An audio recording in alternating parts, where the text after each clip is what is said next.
Hello মারিনার্স, একটা জিনিস লক্ষ্য করেছেন, জেসন কামিন্সকে নিয়ে এখন আমাদের মোহনবাগানের সমর্থকদের খুব মিক্সড অপিনিয়ন আছে। কেউ কেউ বলে জেসন কামিন্স খুব ভালো, জেসন কামিন্সকে চান্স দেওয়া উচিত, কেউ কেউ বলে জেসন কামিন্সকে আগে বার করে দেওয়া উচিত, আর কেউ কেউ বলে দেখা যাক কী করে, এখনও সময় আছে।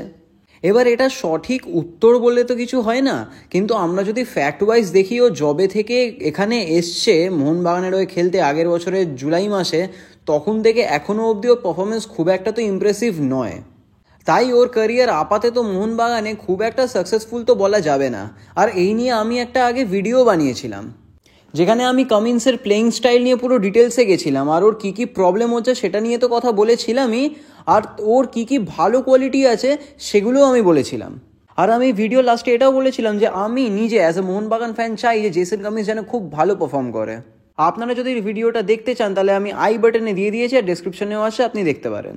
কিন্তু নতুন কোচ অ্যান্টোনিও লোপেস হাওয়াসের আসার পরে জেসন কামিন্সের কিন্তু খেলা অনেকটা চেঞ্জ হয়ে গেছে, ওর পারফরমেন্স অনেক ঘুরে গেছে। এবার এটা কেন হচ্ছে এই নিয়ে আমরা একটু ডিটেলসে কথা বলবো, যে হাওয়াস এমন কি করলো যে জেসন কামিন্স আগের থেকে বেশি ভালো পারফর্ম করা তো অবভিয়াসলি স্টার্ট করে দিয়েছে। এটা কি করে হলো?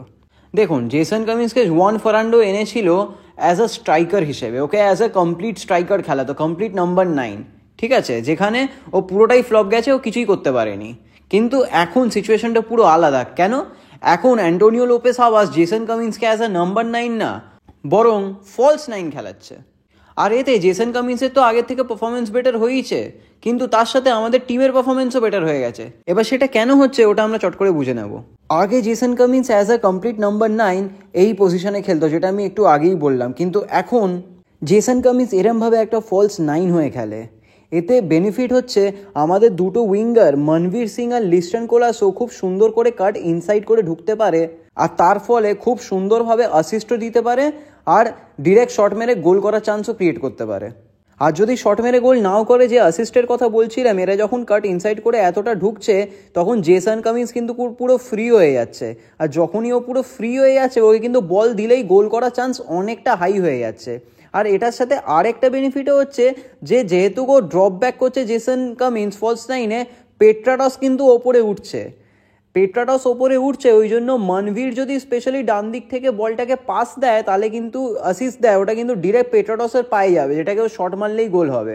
আর লিস্টন কোলাসও করে, তাহলেও কিন্তু পেট্রাটসের ওই সেম চান্সটা থাকবে। আর যদি পেট্রাটস নাও থাকে তাহলে কামিন্স তো আছেই। এই জন্য অ্যাজ আ ফলস 9 খেলে আমাদের টিমের এত উন্নতি হচ্ছে, আর জেসন কামিন্সেরও পারফরমেন্স এত বেড়ে গেছে। জেসন কামিন্স এই নতুন পজিশন ফলস 9-এ খেলে ওর যে কি অ্যাবিলিটি আছে ওটা আস্তে আস্তে শো করতে পারছে।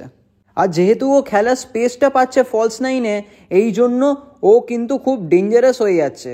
ওর কাছে ওপেনিং আসছে, আর ও শট মারতে পারছে গোলে। আর শুধু গোলে শট মারতে পারছে না, জেসন কামিন্সের আরেকটা কোয়ালিটি আছে, যেটা আমি আগের ভিডিওতেও বলেছিলাম, ওর ফার্স্ট টাচটা কিন্তু খুবই সুন্দর। যেহেতু ওর ফার্স্ট টাচটা এত সুন্দর, ও যদি গোলে শট না মারতে পারে, পাশে পেট্রাটস আছে আর তার সাথে দুটো উইঙ্গার আছে, তো আমাদের কিন্তু গোল স্কোরিং অপরচুনিটি অনেক বেড়ে যাচ্ছে যখন জেসন কামিন্স ফলস 9 খেলছে।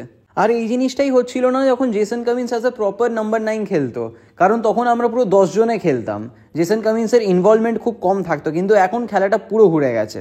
আর আরেকটা বেনিফিট হচ্ছে যে যেহেতু পেট্রাটস উঠে যাচ্ছে, ওই জন্য জনি কাউকো অনেক সময় অ্যাটাকে উঠছে। আর যেহেতু জনি কাউকো অ্যাটাকে উঠতে পারছে, তার জন্য জনি কাউকো নিজে অ্যাসিস্ট দিতে পারছে। আর এটা আমাদের কাছে কিন্তু খুব বড় একটা অ্যাডভান্টেজ, কারণ জনি কাউকোর মতো একটা প্লেয়ার যখন অ্যাটাকে উঠছে, তখন কিন্তু আমাদের চান্স মারাত্মকভাবে হাই হয়ে যাচ্ছে গোল করার, আর আমাদের অ্যাটাকিং প্লেটা খুব সুন্দরভাবে হচ্ছে। হাবাসের এই একটা ডিসিশন যে জেসন কামিন্সকে অ্যাজ এ নাম্বার 9 না ফলস 9 খেলাবো, এতেই কিন্তু পুরো খেলা ঘুরে যাচ্ছে। জেসন কামিন্সের তো পারফরমেন্স এত ভালো হচ্ছে আগের চেয়ে, আর টিমেরও পারফরমেন্স বেটার হচ্ছে, অনেক বেটার হচ্ছে, স্পেশালি অ্যাটাকিং ফ্রন্টটা। তাহলে জেসন কামিন্সকে যে আমরা 10 কোটি টাকা দিয়ে নিয়ে আসলাম, সেটার কি ওয়ার্থ আমরা পেয়ে গেছি? একদমই না। জেসন কামিন্সের পারফরমেন্স জাস্ট আগের থেকে ইম্প্রুভ হয়েছে। ওর যা স্ট্যাটাস, ওয়ার্ল্ড কাপ খেলার স্ট্যাটাস, আর ওর যা মার্কেট ভ্যালিউ, ওই হিসেবে কিন্তু জেসন কামিন্সের পারফর্ম করা এখনও বাকি আছে। আমি চাইবো জেসন কামিন্স ওই লেভেলেরই পারফর্ম করুক, যেটা আশা করছি ও এবার করতে পারবে এই নতুন পজিশনে খেলে। আর এতে আমাদের টিমেরও ইম্প্রুভমেন্ট আরও বেশি হবে, কারণ আমাদের অ্যাটাকিংয়ে স্কোপ অনেক বেড়ে যাবে, আর এর জন্য আমাদের অ্যাটাক বেশি হওয়ার কারণে গোল স্কোরিং চান্সও অনেক ক্রিয়েট হবে। আর এর রেজাল্টে আমরা আইএসএল শিল্ড এই সিজনে আশা করছি জিততে পারবো। আপনার যদি ভিডিওটা ভালো লেগে থাকে তাহলে প্লিজ আমাকে একটু সাপোর্ট করে চ্যানেলটাকে সাবস্ক্রাইব করুন, ভিডিওটাকে লাইক করুন, আর আপনার কি মতামত এই নিয়ে কমেন্টে জানান। And thank you for watching. Until next time, জয় মোহনবাগান।